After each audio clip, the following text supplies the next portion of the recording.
Hi everyone, it's Saturday the 26th of July 2014 and the Tennamast is now installed. No aerials on it yet, but there it is in its wound down position.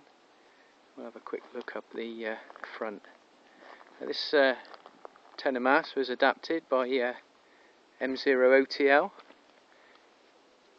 and he does lots of mounts and fabrications. He'll be at the Chippenham Rally in October, and that's how it's been done. The screwdriver just keeps it vertical. So standard Tennamast, but with the bottom adapted onto a plate, welded plate, and it's a 2-inch system, and it just pivots away from down here. Let me just try and get another view of it.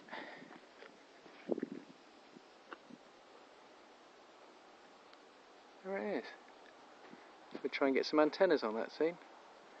7.3s, thanks for looking, all the best.